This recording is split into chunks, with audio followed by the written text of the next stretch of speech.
Hello, me again. Um, this is a one-take video about American Splendor.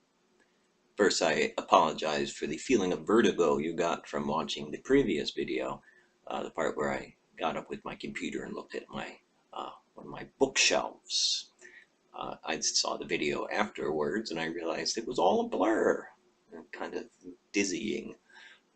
Anyway, things you learn in production. Um, Actually, it's been interesting doing these short films. I mean, for me, it's always interesting to see myself reflected back, and and always be surprised that part of it I don't recognize in terms of I record myself and I said, well, I did that. Uh, also makes me self-conscious. I've been actually trying uh, quite hard not to say so much.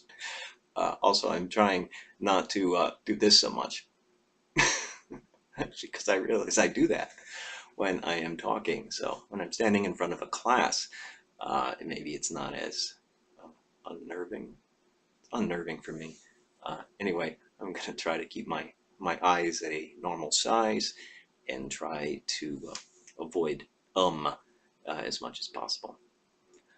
Um, So American Splendor. I do have my copy of American Splendor. In fact, I have two different books by Harvey Pekar. One is the big compendium, um, which has a bunch of the different comic books collected together.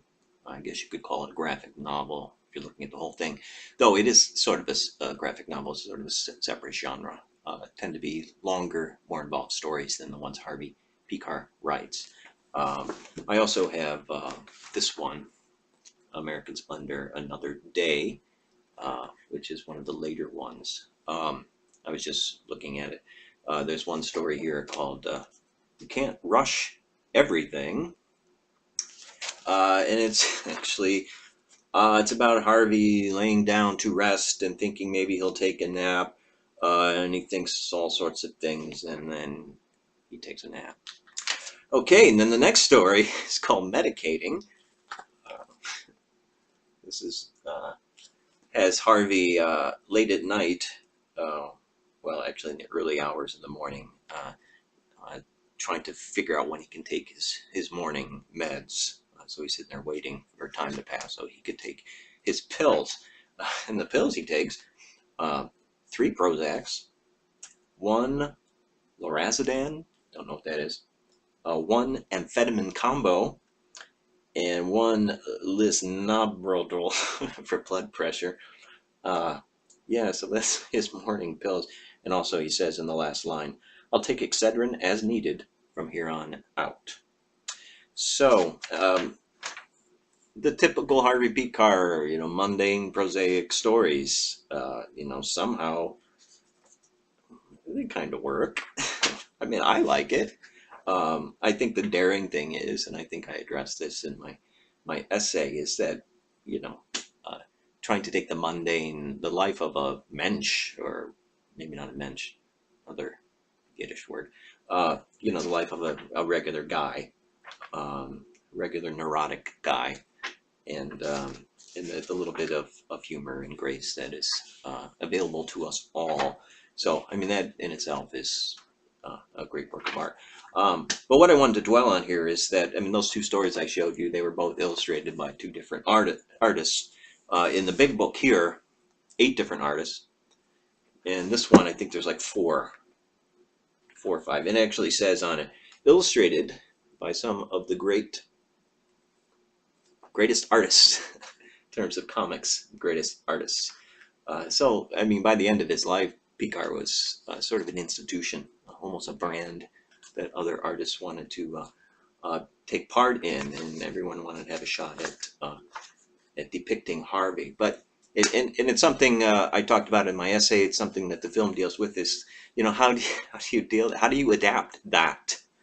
Um, Having different artists visualize the stories by Harvey Pekar. In a sense, each of these artists has adapted Harvey themselves. So trying to do a film adaptation that would include all of these is difficult. In the film, they did it by um, they had Paul Giamatti playing Harvey. They had Harvey playing Harvey, and then they had one, I think, just one comic version of Harvey in the film. So anyway, it's a sort of multiplicity of personality, but also sort of the multiplicity of different ways of uh, people viewing one person in different ways. Um, so I mean, it's a problem when it comes to adapting a comic book or graphic novel, and it's not. We're going to be dealing with this again. Um, the film for today, A Scanner Darkly, is an animated film using rotoscoping. And then we will also be seeing Fantastic Mr. Fox, Wes Anderson's film, which is also animated. That's stop motion animation. And finally, we'll be seeing Watchmen at the end of the course, which is a graphic novel that's been made into a live action film. So that has problems of its own. But as I said, we're doing the popular culture thing now. We started it with American Splendor, but we'll be doing it a couple more times in the final 2 weeks. Um, so we'll be dealing more with this question of how do you um, visually represent an art form that isn't just words, but also includes pictures. So um, I would suggest that what sort of keeps it uh, binds it all together in the case of Harvey Pekar is he does have a very unique voice, and having the different artists represent him doesn't take that away. Um, but as I said, it is an issue when you're adapting a film, a visual print form like a graphic novel or a comic book.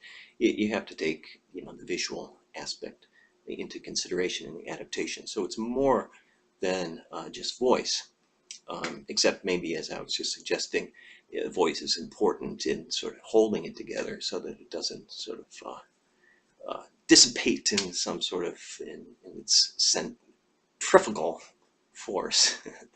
um, I think that's the right term. It might be centripetal. Anyway, it's a good word. Um, I think that's all I got here in terms of American Splendor. Um, again, it's one of my favorites. That's true of almost all the films on the syllabus, but particularly as a biopic, as a film that incorporates the graphic conventions of graphic novels and comic books, and because it's about Nevish, that's the word I was looking for earlier, not Mensch, Nevish, and that is Harvey Pekar.